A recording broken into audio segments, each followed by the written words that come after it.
ressuscitou e hoje vive. Se entregou em meu lugar, me amou sem eu merecer, restaurou o que um dia quebrei, mas ressuscitou e hoje vive. Mas ressuscitou e hoje vive.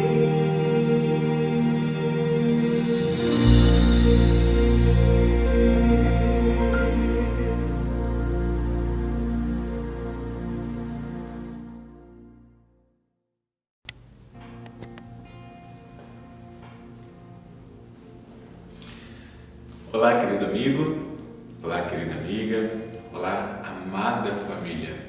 Que bom que você tem acompanhado esses vídeos, que bom que você tem acompanhado a nossa essa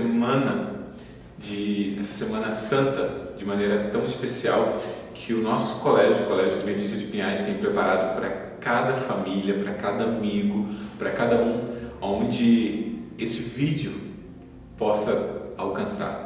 Se você conhece alguém, se você gostaria que alguém ouvisse essas mensagens que temos falado, que temos pronunciado a cada dia desta semana, compartilhe com seu amigo, compartilhe com algum parente, com algum amigo, com alguém que precisa também ouvir essas palavras, conhecer um pouco mais a respeito desse tema tão maravilhoso que é a vida, o ministério, o propósito, a ressurreição de Cristo. A Semana da Páscoa, de um modo especial, ela chega aos corações de maneira mais sensível, de maneira mais direta. E se você entende que pode ser compartilhado esse tema, esse assunto, peço para você fazer isso nesse momento então. Eu queria falar com vocês a respeito de um tema hoje que talvez muitos de nós não queremos tocar no assunto, pela fragilidade, pela delicadeza e pelo assombro que esse assunto acaba criando, que é justamente sobre a morte. Ninguém planeja o dia da sua morte, ninguém sonha com o dia da sua morte, mas infelizmente todos nós somos acometidos por esse mal. Se não um parente, um amigo, já conhecemos um vizinho ou alguém que infelizmente finalizou, ceifou a sua vida. E isso nos incomoda, isso nos dói, nos causa choro, lágrimas, isso fere o nosso coração. Certa vez, um grupo de amigos, 4 amigos bem próximos, eles estavam conversando entre si sobre esse assunto, sobre a morte, e um deles então pergunta para os outros 3, no dia do seu funeral, o que você gostaria que as pessoas dissessem ao visitar o seu caixão no dia do seu funeral? O primeiro deles respondeu imediatamente: olha, eu gostaria que eles dissessem, aqui jaz um grande amigo, um grande pai de família, um grande homem, alguém realmente fiel e íntegro. Ok. Até que o segundo respondeu: eu gostaria que as pessoas, ao estarem diante do meu caixão, pudessem comentar entre si e dizer que eu fui um bom pai, um excelente marido e um excelente profissional. Que eu consegui fazer a diferença na vida de algumas pessoas pelas minhas atitudes, pelo meu comportamento. Até que o terceiro, então, respondeu aquela pergunta da seguinte forma: olha, eu gostaria que no dia do meu funeral alguém chegasse próximo ao meu caixão e dissesse, ele está respirando. De fato, pode parecer um pouco engraçado, mas é real. É o nosso desejo. Prolongar a nossa existência, permanecer com a vida, buscar de alguma forma continuar vivendo cada vez mais. Se estamos doentes, buscamos um remédio, vamos a um médico, queremos prolongar o nosso viver. Ao longo da história, várias civilizações tentaram de alguma maneira criar métodos, maneiras, formas de, quem sabe, poder prolongar a sua vida, seja nesta terra ou em uma outra terra, em uma outra forma. Se formos estudar um pouquinho da civilização do Egito, por exemplo, os egípcios, as pirâmides, ali eram colocados faraós, juntamente com seu poder aquisitivo, ouros, porque eles acreditavam que em uma outra vida eles poderiam levar prosperidade e continuar vivendo de uma outra maneira. Outras pessoas, também conhecidas da história, tentaram de alguma forma criar locais, igrejas, túmulos, acreditando que assim eles poderiam de alguma forma voltar a viver neste mundo ou em um outro mundo, porém de maneira correta, de maneira melhor, se eles de fato tivessem sido bons aqui nessa terra enquanto estivessem vivendo aqui. O Taj Mahal, por exemplo, é um túmulo grandioso onde pessoas vão até ali para visitar. Vários túmulos ao longo da história ganharam fama, ganharam prestígios pela grandiosidade, pela sua beleza ou até mesmo pela pessoa que foi enterrada ou colocada naquele jazigo. Mas sabe uma coisa? Existe um túmulo que é o maior, o mais famoso, o mais importante, se assim eu posso dizer, de todos os outros túmulos que já possam ter existido ou que existem na história da humanidade. Porém, esse túmulo, ele é famoso, ele é o mais importante, não pelo fato de quem está ali, muito pelo contrário. O maior túmulo, o túmulo mais importante da história da humanidade, ele é o mais importante pelo fato de hoje ele estar vazio. Estar vazio pelo fato de que a pessoa que for ali colocada, ela mesma deu a si própria a vida. Ela ressuscitou, ela se auto-ressuscitou, deixando aquele túmulo vazio e saindo agora para uma nova vida, continuar uma nova vida, uma vida diferenciada. De quem eu estou falando? De Cristo Jesus.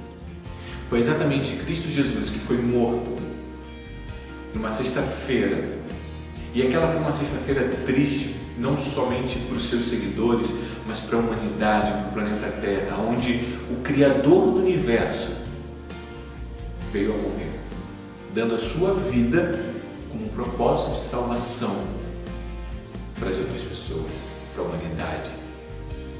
Aquela sexta-feira triste, sombria, de luto, de choro, perdurou por pouco tempo, porque no domingo pela manhã a notícia começou a se espalhar que Jesus, o qual havia sido morto, pendurado na cruz, no madeiro, agora ressuscitou, estava vivo. A Bíblia traz esse relato não somente uma vez, mas em alguns livros fala sobre esse acontecimento. Mas eu gostaria de ler nesse momento o que o evangelista João falou a respeito da ocasião daquele domingo, algo que ocorreu naquele domingo, o domingo de Páscoa. Se você puder, pegue a sua Bíblia, marque esse texto e entenda um pouco o que eu vou mencionar para vocês. João, Evangelho de João, no capítulo 20, vamos ler do verso 1 ao verso 10, que diz: No primeiro dia da semana, Maria Madalena foi ao sepulcro de madrugada, sendo ainda escuro, e viu que a pedra estava revolvida. Então, correu e foi ter com Simão Pedro e com outro discípulo, a quem Jesus amava, e disse-lhes: Tiraram do sepulcro o Senhor, e não sabemos onde o puseram. Saiu, pois, Pedro e o outro discípulo e foram ao sepulcro. Ambos corriam juntos, mas o outro discípulo correu mais depressa que Pedro e chegou primeiro ao sepulcro. E, abaixando-se, viu os lençóis de linho, todavia não entrou. Então Simão Pedro, seguindo, chegou e entrou no sepulcro. Ele também viu os lençóis e o lençol que estivera sobre a cabeça de Jesus e que não estava com os lençóis, mas deixando no lugar à parte. Então entrou também o outro discípulo que chegara primeiro ao sepulcro e viu e creu, pois ainda não tinham compreendido a Escritura, que era necessário ressuscitar ele dentre os mortos. E voltaram os discípulos outra vez para casa. Nesses versos em que acabamos de ler, 3 pessoas aparecem nessa narrativa. A primeira delas, Maria Madalena. A segunda, um discípulo chamado Pedro. E um terceiro discípulo é mencionado. Diz aqui que é o discípulo a quem Jesus amava, um discípulo amado. Se formos à Bíblia e buscarmos quem poderia ser esse discípulo, a Bíblia o chama de João. João era chamado, conhecido biblicamente, por meio do próprio Jesus, como discípulo amado. Não que Jesus não amasse os outros discípulos, sim, ele amava. Mas João era um discípulo mais carinhoso, mais meigo, mais próximo, mais acolhedor, aquele que estava mais intimamente ligado a Jesus. E carinhosamente tinha o apelido de o discípulo amado. 3 personagens, Maria Madalena, Pedro e João. Esses 3 personagens, eles tiveram atitudes, comportamentos, ações diferenciadas ao se depararem com aquele túmulo vazio. Maria foi a primeira a chegar e ver que a pedra havia sido removida. Diante do que ela viu, ela agora em desespero corre aos discípulos, Pedro e João, os primeiros que ela encontrou, e comunica, avisa para eles o que ela acabara de ver. Esses 2 então saem correndo para ver se de fato era verdade o que Maria acabara de dizer. João, o discípulo amado, quem sabe estava em boa forma ou em melhor forma do que Pedro, acaba saindo disparada e chega primeiro ao sepulcro, ao túmulo de Jesus. E realmente ele encontra a pedra que havia sido rolada de lado, túmulo aberto, e ele se depara com aquela cena. E é sobre João que eu quero falar primeiramente. João, ele ao se deparar com o túmulo vazio e encontrar os lençóis dobrados, os quais haviam coberto Jesus, ele fica um pouco parado, está como uma estátua. Ele fica parado na porta do sepulcro de Jesus, do túmulo. Eu digo na porta porque na Palestina, no antigo Israel, era costume, era hábito os túmulos serem feitos nas encostas de montanhas, uma espécie de caverna. Mas essa caverna não poderia ficar com a porta aberta. Então uma enorme pedra, a depender do tamanho da porta, era empurrada para que então vedasse, tampasse o buraco e, é claro, o mau cheiro não se espalhasse. Então, quando João chega ao sepulcro, quando ele chega a essa caverna, essa pedra havia sido retirada, rolada, e ali então ele para na porta. Ele apenas olha para aquela atitude, ele olha para aquela cena e ele vê o túmulo vazio, um lençol dobrado, ainda manchado com sangue, e o corpo do seu Senhor não estava ali. Diante daquela cena congelante, paralisante para João, em frações de segundos, a sua mente tenta imaginar o que aconteceu. O que de fato havia acontecido? Será que alguém roubou o corpo do seu mestre? Será que alguém retirou para contar alguma história? Que história poderia ser contada? João simplesmente para diante daquela porta, perdendo a voz e extasiado com a cena que ele vê. Ele agora, sem saber o que fazer, tenta imaginar, questionar, deduzir o que pode ter acontecido com o corpo de Jesus.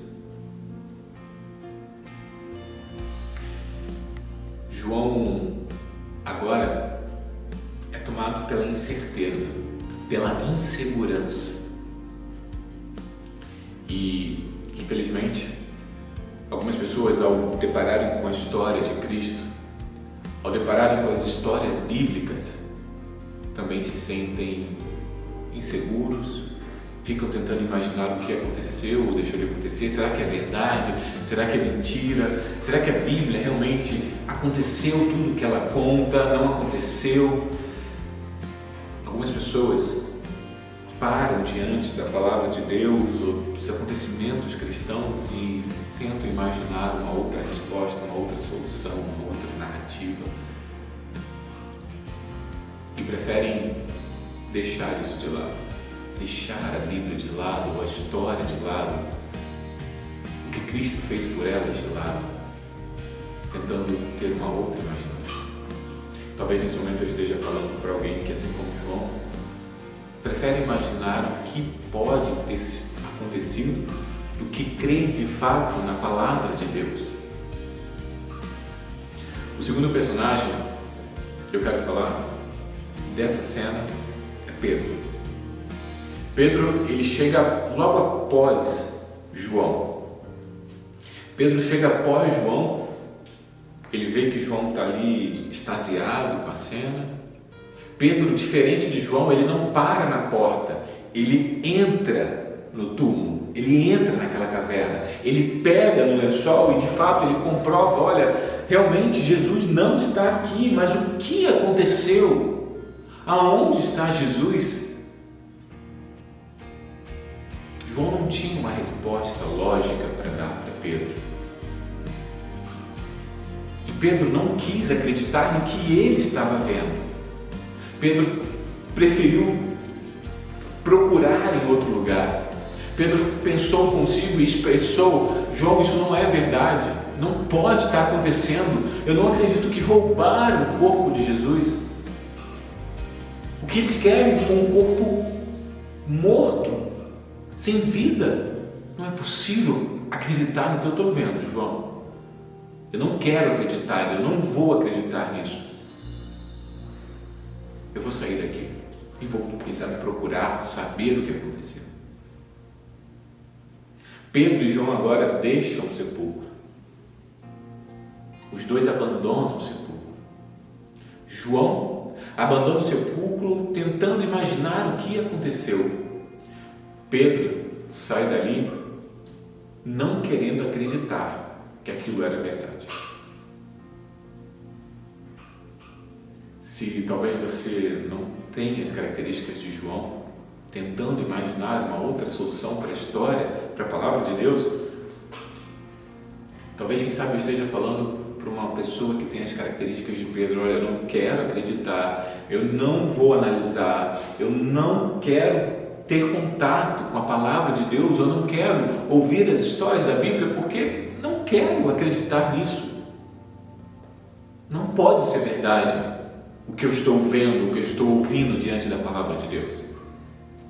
Prefiro buscar uma outra verdade em um outro lugar. É muito para minha cabeça. Sabe, queridos, Pedro se decepcionou,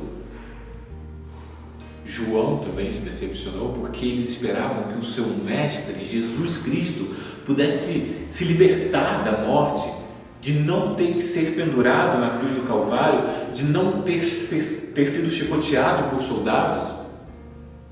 Ele queria que Jesus fizesse um milagre, de não permitir que ninguém o prendesse, o açoitasse, mas que ele se libertasse. Mas temos o terceiro personagem do texto bíblico que eu li, Maria Madalena. Ela foi a primeira a chegar ao sepulcro, era de madrugada, o sol não tinha nascido, não tinha dado os seus primeiros raios na terra. Ela queria estar perto daquele que ela amava. Maria Madalena, então, ao contar a Pedro e João o que havia visto, eles saem disparada correndo, e quando ela chega novamente ao sepulcro, eles já haviam saído, retirado e não querendo acreditar. Se Pedro e João tivessem ficado no túmulo um pouco mais de tempo, eles veriam o que Maria Madalena viu após eles terem deixado. Quando Maria chega ao túmulo pela segunda vez, Pedro e João já haviam saído, e ela, querendo mais uma vez entender, compreender o que ela vira anteriormente, ela entra novamente no túmulo. Na verdade, agora ela entra pela primeira vez, porque na primeira vez ela só viu a pedra caída e que o corpo do Senhor não estava lá. Mas agora, por uma segunda vez, ela chega ao túmulo, entra no túmulo, e, para sua surpresa, haviam lá dentro 2 seres celestiais, 2 anjos. E em meio às suas lágrimas, em meio aos seus prantos, sem querer acreditar novamente no que estava vendo, com a saudade do seu Senhor, com a lembrança na sua mente das cenas da crucifixão, com as cenas das chicotadas, Maria Madalena, agora em meio às lágrimas, simplesmente ouve a voz de um daqueles 2 anjos dizendo: mulher, por que você chora? O Senhor que estava aqui, o seu Senhor ressuscitou, Ele vive, e Ele agora é assunto ao Pai, Ele ascende aos céus, para que possa ser glorificado o corpo dele. Maria Madalena se depara com a mais bela de todas as promessas para aquele momento. O seu Senhor vive. Cristo está vivo. Foi o que ela ouviu naquele momento. Mais uma vez, ela agora sai disparada, correndo para quem quer que seja, para poder contar que o seu Senhor, o seu amado Jesus estava vivo. Ele agora tinha vencido a morte. O túmulo estava vazio porque ele era símbolo da vitória de Cristo sobre a morte. Sabe, queridos, nós estamos vivendo esse período tão delicado, onde a cada dia mais a morte se tornou algo, não vou dizer comum, mas a cada dia os números vão crescendo. Vivemos em meio a essa pandemia que ora parece que vai passar, ora parece que a solução é única e exclusivamente da vacina. Mas enquanto essa vacina não chega para todos, até quando nós vamos ver os nossos queridos, amigos, vizinhos, familiares, trabalhadores da frente, médicos, enfermeiros, da frente dessa batalha, ceifando a sua vida? Até que número vamos chegar? Até quando vamos contabilizar a morte por causa de uma doença, por causa desse vírus que tem assolado a humanidade?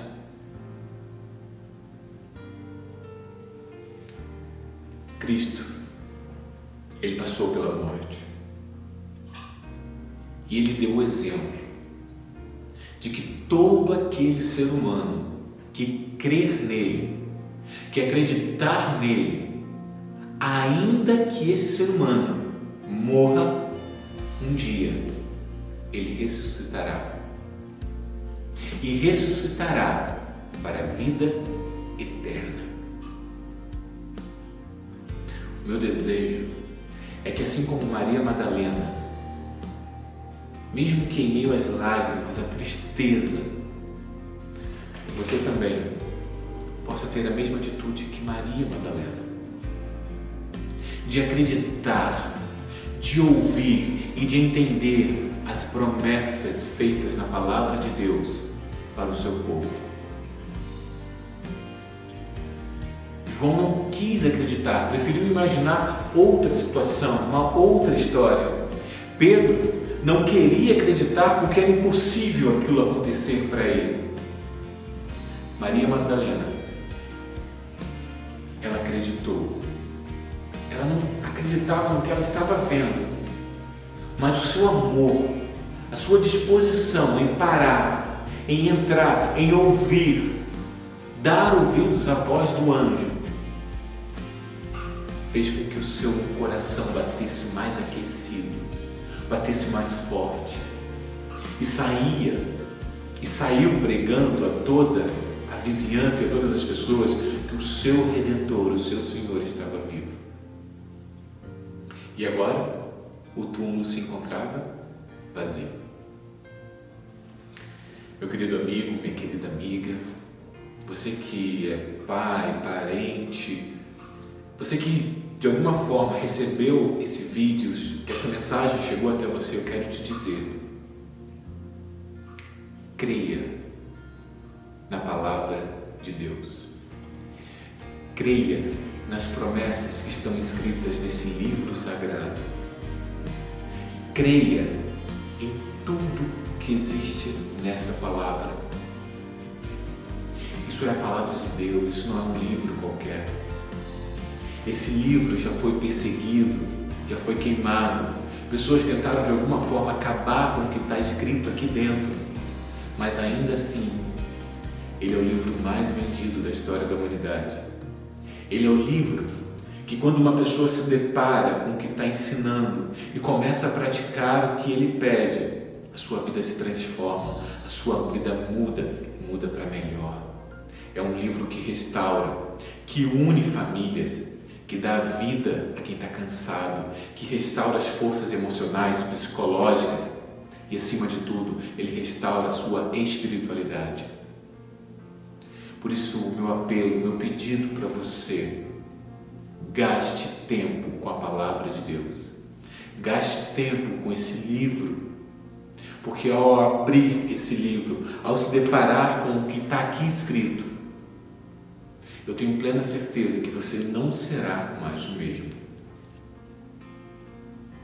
Você será um melhor pai, você será uma melhor mãe, você será um excelente filho. A sua família vai se unir. Gaste tempo como família. Será que a sua família tem uma Bíblia em casa? A Bíblia, será que ela simplesmente está ali na sua casa como um enfeite? Ou você gasta tempo com seus filhos, lendo, ensinando, buscando praticar aquilo que está aqui, lendo as promessas que aqui estão?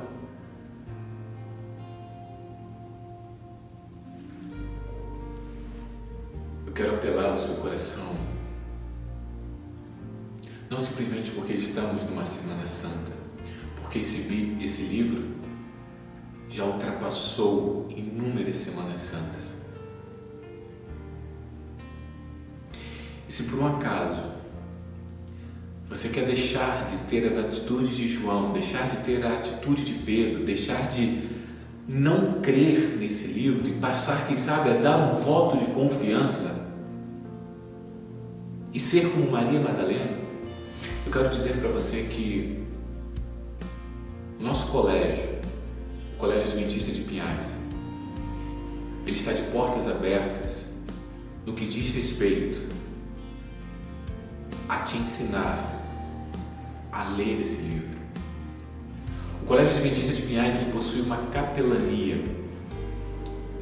O pastor, que é responsável por cuidar de toda a parte espiritual de alunos, de funcionários e também de amigos e familiares da nossa comunidade, ele se encontra totalmente à disposição para que, quem sabe, você como família, você como chefe de família, você como mãe, você como filho, você como pessoa, criatura feita às mãos de Deus, quer entender, porque talvez você sozinho, eu não consigo, desculpa, mas eu não consigo ler, eu não consigo entender algumas histórias da Bíblia. Para isso, algumas pessoas podem te auxiliar. E o pastor do colégio, assim como outros funcionários do colégio também, nos colocamos à disposição, nos colocamos inteiramente à disposição de quem quer que seja que esteja assistindo esse vídeo, para juntos estudarmos, lermos, entendermos, compreendermos o que diz as sagradas letras desse sagrado livro. Nesse momento, então, se você puder, em atitude de reverência, feche seus olhos e vamos falar com Deus. Grandioso Deus e eterno Pai, muito obrigado porque o Senhor deixou para a humanidade a sua voz, o seu querer em forma de livro, a Bíblia Sagrada. E nesse momento, Senhor, essa pessoa que está me ouvindo, essa família que está assistindo esse vídeo, eu peço que o Senhor os abençoe, coloque a sua mão poderosa sobre a vida deles e que de alguma forma possamos juntos aprender, compreender e praticar os ensinamentos desse livro. Que todos nós possamos ser como Maria Madalena, que viu e creu, que possamos crer naquilo que o Senhor tem reservado para nós. Abençoe a cada família desse colégio, a cada aluno, a cada funcionário e a cada amigo também que está nos assistindo. Que possamos cada vez mais abreviar a tua volta para que o grande dia do teu retorno possa acontecer o quanto antes. Em nome de Jesus nós oramos. Amém.